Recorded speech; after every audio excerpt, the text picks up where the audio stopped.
All right. Hi, everyone. My name is Andrew Collier, and I'm the director of Freedom to Invest at Ceres. Freedom to Invest was established in early 2023 to really be the spearhead at pushing back on state and federal legislative efforts to prohibit the consideration of specific types of risk by asset managers and investors. And before we get started, I want to really thank EarthX, everyone from Vikram to Peter. Your team has been incredible throughout this process, and so I really want to thank you. But I'm joined here on stage by two incredible individuals. I'll let themselves introduce themselves here. Thank you, Andrew, and thank you, EarthX, for hosting us. It's good to be back. I came a few years ago and have been wanting to come back ever since, so here we are. My name's Carlos Curbelo. I am from Miami, Florida. I served in the United States Congress, where I was ranked the fourth most bipartisan member of Congress while I served, something that I'm very proud and satisfied with. And I do a lot of work now since departing Congress in the energy and climate space, bringing groups together much like this, people who care about energy security, who care about human prosperity and also the health of the planet.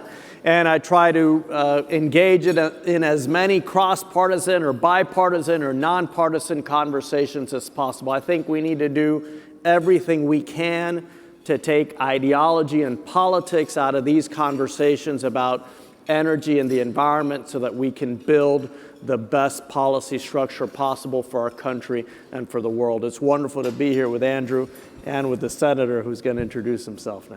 Hello, I'm Nathan Johnson. I'm a Texas State Senator. Much like my new friend Carlos here, I believe that we're elected to get things done. As a Democrat in the minority in the Texas legislature, I've passed 130 bills in 4 sessions. A great number of them have to do with energy and electricity because there are no Republican electrons, and I don't think there are any Democrat electrons either. I've researched this. We do have a grid to maintain. We do have a state to run that has 30 million people in it. It's a great privilege to be here talking to you about one of my favorite subjects. And I am grateful for the leadership of Trammell Crow and everybody at EarthX and for all of you being here. All right, so let's dive on in here. So the midterms are obviously approaching. What are your opinions on how the U.S. can stay economically competitive with a divided Washington? Well, look, Andrew, I think that we've seen this numerous times now where one party takes over the totality of the political government in Washington, White House, Senate, House of Representatives, and then they just jam through whatever their agenda is, only to lose power 2 years later. And oftentimes, a lot of what they pass doesn't have staying power because when the other party comes into power, they take over and undo some of what the previous party did. So I'm really hopeful that, especially on the issues that the people in this room care about, energy and the environment, whatever the structure of government is come next year, that there's bipartisan collaboration to advance on energy policy, to advance on environmental policy, that we extract ideology from these topics, that we understand that there's a lot of energy demand in this country right now, and it is only going to grow. And we shouldn't try to tip the scales in favor of one form of energy or the other. What we should do is try to develop as much energy as possible, as responsibly as possible. And of course, that does mean less pollution, right? The less we pollute, the better for our communities and for the planet. I learned that in, maybe kindergarten, maybe first grade, and we should really, do everything we can to put that in practice. But it'll be interesting to see if Democrats win the House, as a lot of people predict that they will. If they come in, of course they're going to come in and want to fight on some issues, but are they willing to work with centrist Republicans in both the House and the Senate to really try to bring some stability and predictability to this energy and environmental policy space? That's great. Anything to add? Yeah, I just think if I can take it to my little state level, there has been kind of an attempt to purify the parties, of course, which is greatly a huge impediment to getting anything done. And Texas prides itself on being not like Washington, but we've become increasingly like the dysfunction in Washington. And I think one of the best things that could happen at the national level and the state level is some good old-fashioned divided government, where we have to compete for ideas and find ways to agree on something. We work very hard to disagree, but I'll give you one example. I have a colleague in the Texas Senate who does not believe that human beings are contributing to climate change. Difficult. He acknowledges that there is climate change, he just doesn't think people are causing it. So what else is there to talk about? I asked him if he thinks that we need clean air. Oh, we definitely need clean air. And we need to regulate emissions, and we need to take a look at carbon capture. And went, okay, now we're having a conversation. And I think if we can define some common goals, maybe we can step carefully over some of the partisan silliness that prevents us from doing what we ought to be doing. That's wonderful. So kind of turning to the international stage, let's talk a little bit about China. So China is outspending the US in solar, batteries, electric vehicles. Does that reality change how you think about domestic clean energy investment? First or second?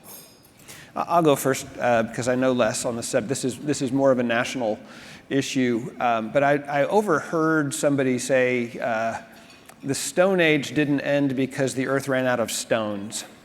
And so I thought that was pretty insightful.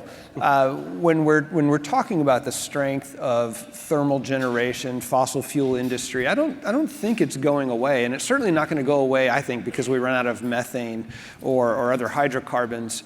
But if China is leapfrogging us and setting up systems around the world that are not going to avail of traditional fuels and generation systems, we could be left throwing rocks when everyone else is making bronze. So I do think that we need to look at ways to advance our technology, advance our position, not be vulnerable to hostile foreign regimes, which we very much have become.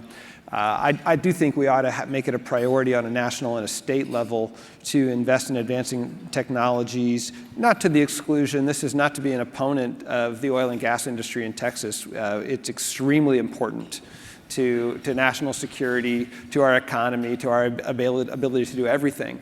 But I don't think we can be content to rely on old ways. Yeah, let me just add to that.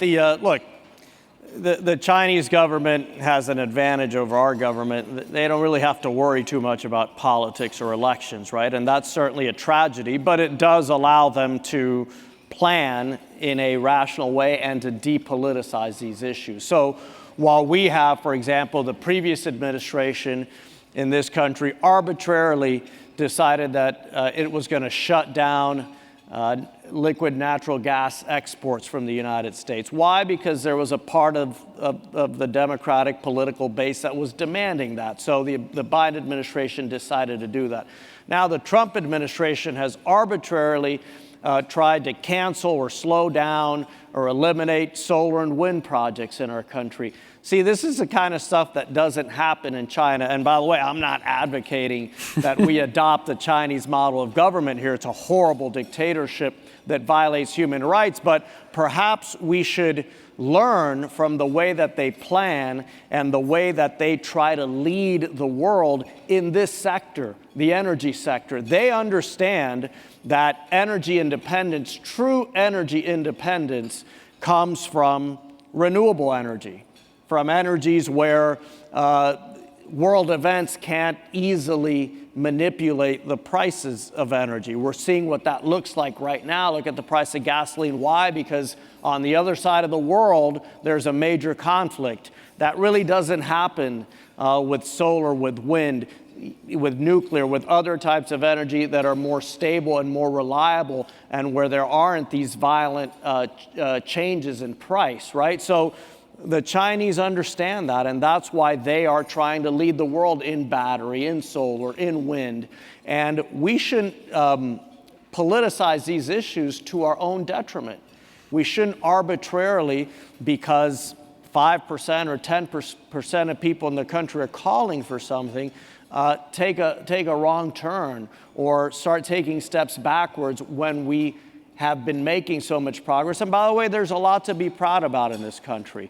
We operate cleaner, more efficiently than most countries in the world. Even our oil and gas industries are cleaner than oil and gas industries all over the world. We should be proud of that, and we should celebrate that, but we should keep going. We don't need to turn around. We don't need to allow small interest groups to hurt our overall economy, to hurt the average American by doing things like suspending LNG exports just because, or canceling solar and wind projects just because. No, that really hits on a really great point, Carlos. So speaking along the lines of investment, the Inflation Reduction Act was projected to add 10 million jobs over the next decade. Obviously, some of that has been rolled back by Congress. So how can a focus on sustainability drive job creation in Florida, but also Texas? Yeah, I'll start with, if I were Attorney General, I would have sued the Trump administration for withholding $250 million for the implementation of solar panels to low-income families in the Houston area. I know that there are Democratic attorneys general and Republican, thank you. I know there are AGs of both parties in the East Coast who have brought suits against the Trump administration for blocking offshore wind projects. So to some extent, the arbitrariness is illegal. It violates the Administrative Procedures Act, and we need to rely on different layers of government to do that. The other thing I think we need to recognize, and I see a lot of people from both parties recognizing that energy independence is also a national security issue. And I think as long as we emphasize the role that energy plays in our security as a country and as individuals, then there's the affordability issue. There's things we can emphasize here that will drive investment and hopefully overcome the ridiculousness of policy that we've been experiencing. And I agree with everything Carlos said, and there's problems on both sides. We need to pay a little more attention, but I do want to add one other thing. I don't view energy growth, renewable energy, and I don't view this stuff as a job creation vehicle in Texas. Now, if I lived in Michigan, Texas has enjoyed explosive job growth for decades. We're doing great, but we still have 14% poverty. We can't fill the jobs that we have. We're strains on our water supply, strains on our electricity grid. So as we look at all this stuff, I want the growth, but I want to do it in a responsible way with responsible corporate citizens where we do not forget that we have a water supply that agriculture is dependent on, that people are dependent on. And so I'm less worried about having the conversation at all than defining the goals. Anything else? Well, look, I think in Florida we could do a whole lot more to embrace the clean energy transition. We have great utilities in the state. It's a very different market than here. And they are investing to diversify the way that we power our state. But really, the government can do a lot more when it comes to promoting the type of infrastructure that we need in order to embrace this clean energy transition. For example, electric vehicle charging infrastructure. We can do a whole lot better there. The state should be doing more, or should be doing something to support school districts that want to purchase electric buses to clean their fleet, and also to clean up their carbon footprint, but also to just save money, right?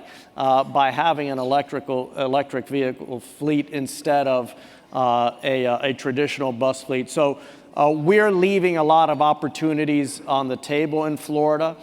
We aren't embracing this rush of new jobs and opportunity the way other states have.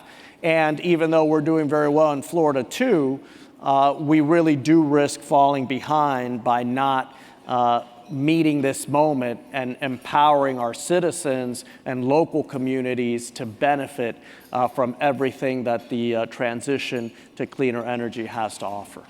Yeah, so let's stay on this topic, really discussing the role of government itself. So we're seeing an explosion of electricity demand, whether that's from data centers or EVs, as you had mentioned. At the same time, baseload generation is retiring without further investment. So who's responsible for the gap? Is it markets? Is it states? Is it the federal government? I really do think it's all of the above, Andrew. I mean, the government really does have to facilitate investments in infrastructure. We certainly saw that in the Inflation Reduction Act, which was really an energy bill. It didn't have a whole lot to do with inflation, and I used to bother a lot of my Democratic friends about this. Is really an energy bill, not an inflation bill, even though there is a relationship. But it was a massive investment in American energy infrastructure in partnership with the private sector. So there's a role for government. Of course, there's a role for markets. Just the fact that we have so much demand growth in energy, right, that automatically creates a very valuable market opportunity for those who are willing to take the risk to invest. And then, of course, it depends on local communities and individual citizens. I decided a few years ago to put solar panels up on my roof. Why? For two reasons. I wanted to save money, nothing wrong with that, and I also wanted to contribute what I could to helping heal the planet and reducing pollution. So I really do think that all across the spectrum, from the most powerful government actors to ordinary citizens, we all have a role to play in contributing to the energy sector. Yeah. So as a current and former elected official, Florida and Texas have seen their fair share of extreme weather-related events. Winter Storm Uri, hurricanes in Florida. We're coming up on hurricane season. How has that shaped how you think about resilient energy systems, and what does that look like? In Texas, we had enjoyed very, very low energy prices, and some of my colleagues hate to admit it, but this big investment that we made in the CREZ lines that brought wind power across the state was a huge boon, and it just brought electricity prices down. When the storm hit, we realized we hadn't built enough dispatchable generation.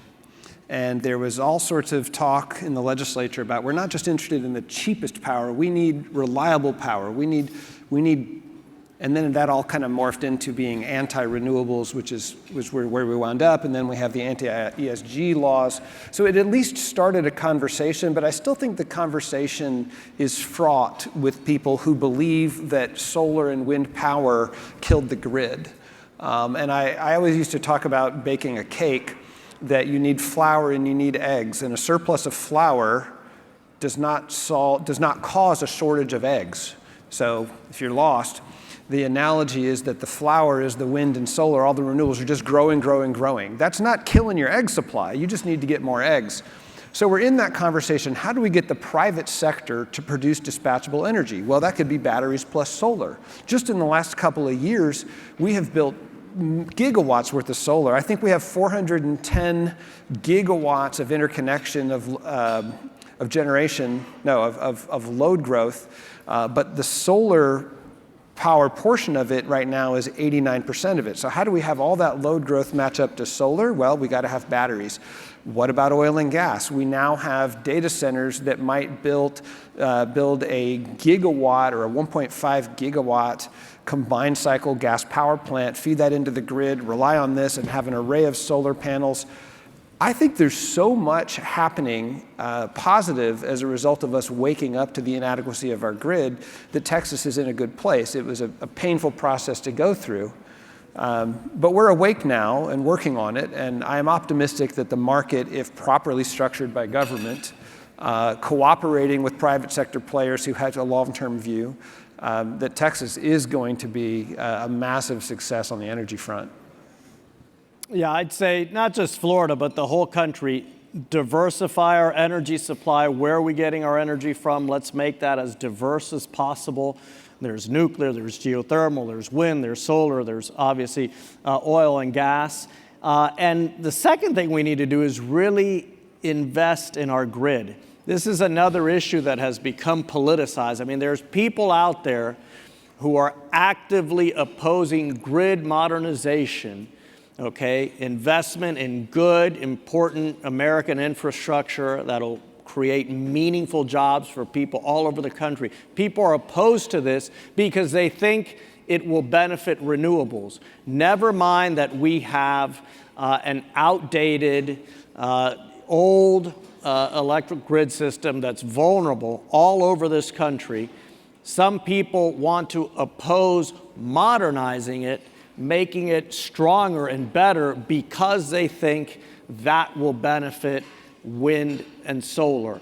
How does that make any sense? It makes no sense at all. Those are the things we need to do to make sure that we can continue. I mean, we started this conversation with economic competitiveness, right? We want our country to continue being the leading economy in the world. We want young people in this country to be able to continue having the best jobs in the world. If we're going to do that, we need a modern energy system that includes diversifying the supply of energy and modernizing the grid. Let's put the politics aside and let's get the job done for the good of the country, for the good of the rising generations in this country. Andrew, from that, yeah.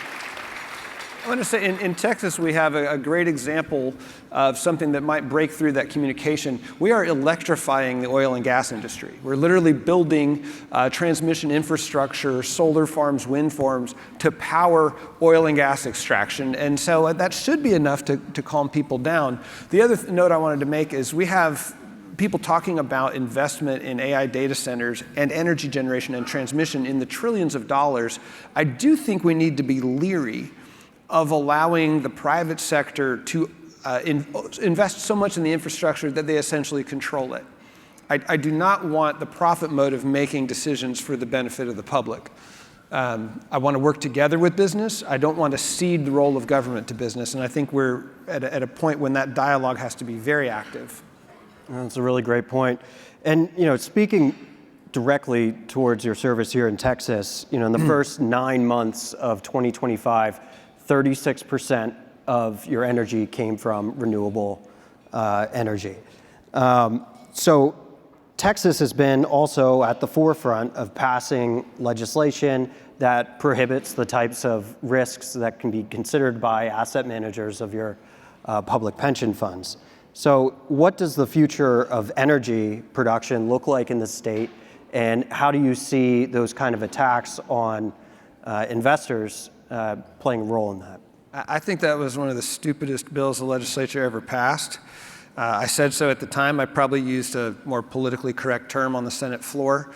I think it's unconstitutional, and fortunately, a United States district court agrees with me that it's unconstitutional just a little while ago. So the future of energy investment in Texas got a little better when that law was struck down for being unconstitutional.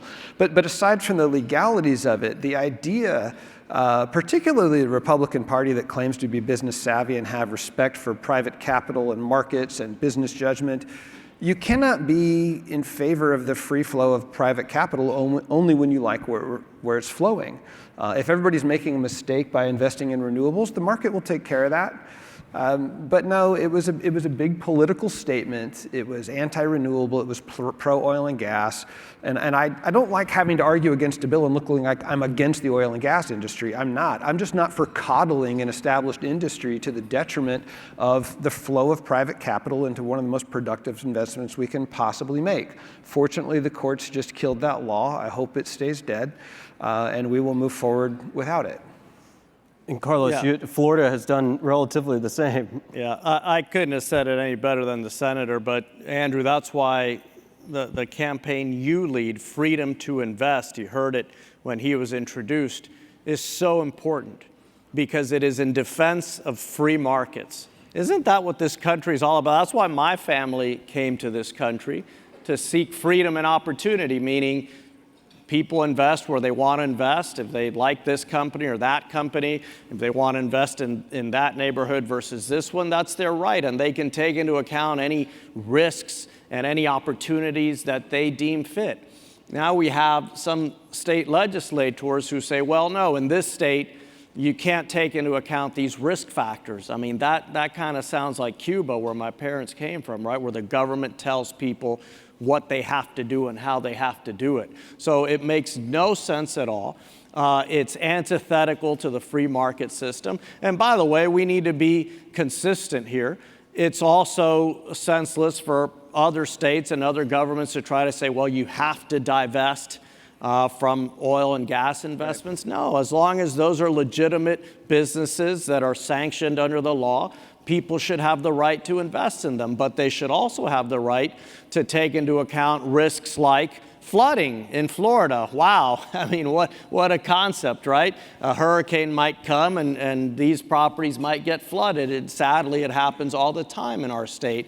We can't legislate that away. That's the reality. And we know how markets work. If you try to suppress something, it just pops up in a far more aggressive way somewhere else. So hopefully, we can turn the page on this silly chapter in our country's history where some state legislators, not this one, are trying to tell people how they have to invest and what risks they can take into account when making their investment decisions. That's a great message, Carlos. Now that we've turned a little bit into the political realm, you are a former Republican congressman. What would be your message right now to current Republicans in Congress? Look, I think the best message for Republicans right now, given the power demand in our country, is let's embrace all of the above energy. We need every single electron in this country. We know the pain that spikes in gasoline prices, power bills cause to American families.